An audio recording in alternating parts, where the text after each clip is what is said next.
जय श्रीमन नारायण।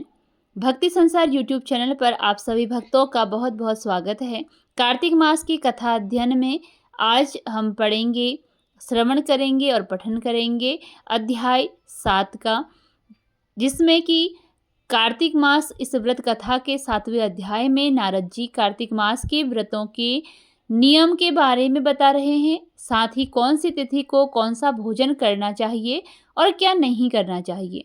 तो कार्तिक मास का व्रती सदा ब्रह्मचारी रहे और पृथ्वी पर शयन करे और दिन के चौथे पहर को केवल एक बार पत्तल पर खावे।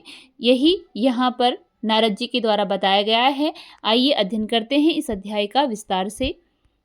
श्री नारद जी बोले, हे राजन, अब कार्तिक मास का व्रत करने वालों के नियम सुनिए। मैं संक्षेप से कहता हूँ।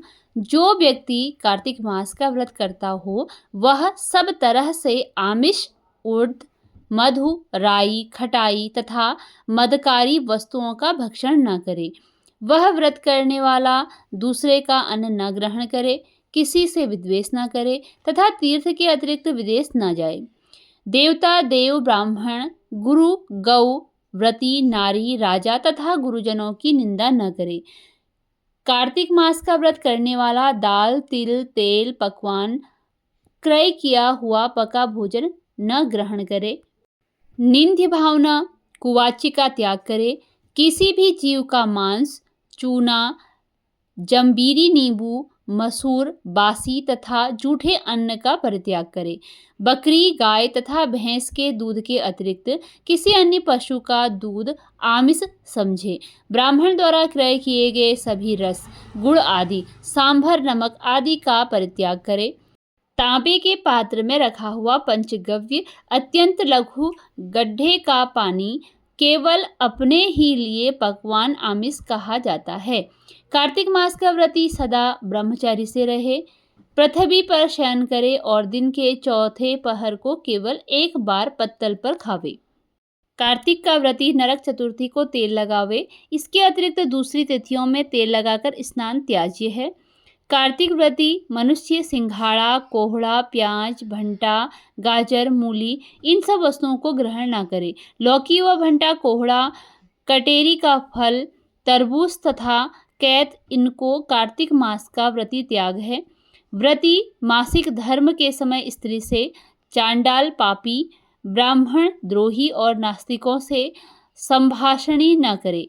उपयुक्त मनुष्यों, कुत्तों तथा कौओं द्वारा दृष्ट पका भोजन, सूतक के समय का पका भोजन, 2 बार पकाया हुआ जला अन्न न खावे। अपनी शक्ति के अनुसार कृच्छ, चंद्राण आदि व्रत विष्णु भगवान की प्रसन्नता हेतु करे और पूर्व वर्णित नियमों का पालन करे। कार्तिक व्रत करने वाला प्राणी प्रतिपदा को कुम्हड़ा, द्वितीया को कटहल, तृतीया को तरुणी स्त्री, चतुर्थी को मूली, पंचमी को बेल, षष्ठी को तरबूज, सप्तमी को आंवला, अष्टमी को नारियल, दशमी को लौकी, एकादशी को परवल, द्वादशी को बेर, त्रयोदशी को भंटा, चतुर्दशी को गाजर तथा पूर्णिमा को शाक ये वस्तुएं यथोक्त तिथियों में न खाएं और परिवार को आंवला का भक्षण न करें। व्रती इन शाकों में से या और वर्जित शाकों में से कोई शाक खाना चाहे तो ब्राह्मण को देकर खावे। यही विधान माघ मास के व्रत के लिए भी है। देवोत्थापिनी एकादशी में पूर्वोक्त विधानानुसार नृत्य, जागरण, गायन, वादन आदि करे। इस प्रकार विधिवत व्रत करने वाले व्रती को देखकर यम के दूत जैसे सिंह की गर्जना से हाथी भाग जाते हैं, उसी तरह वहां से भाग जाते हैं। यह कार्तिक व्रत सब व्रतों में श्रेष्ठ है। इसके अतिरिक्त जितने व्रत यज्ञादि हैं वे शत संख्या होकर भी इनकी तुलना नहीं कर सकते, क्योंकि यज्ञादि करने वाले प्राणी केवल स्वर्ग में ही निवास करते हैं, किंतु कार्तिक व्रती उससे श्रेष्ठ वैकुंठ वास लोक में वास करते हैं। इस जगत में भुक्ति मुक्ति दाता जितने भी पुण्य क्षेत्र हैं वे सब कार्तिक व्रती के शरीर में निवास करते हैं। खराब सपने, मनसा, वाचा और कर्मणा किसी प्रकार का भी पाप हो वह सब कार्तिक व्रत करने वाले प्राणी को देखते ही नष्ट हो जाते हैं। जिस प्रकार राजा की रक्षा उसके सेवक अंगरक्षक लोग करते हैं, उसी भांति कार्तिक व्रत करने वाले की रक्षा विष्णु भगवान की आज्ञा से इंद्रादिक देवता करते हैं। व्रती मनुष्य जहाँ कहीं भी रहता है वहीं पर उसकी पूजा होती है, उसका यश फैलता है। उसके निवास स्थान पर भूत पिशाच आदि कोई भी नहीं रह पाते। विधि पूर्वक कार्तिक माह का व्रत करने वाले मनुष्यों के पापों का वर्णन करने में ब्रह्मा जी भी असमर्थ हैं।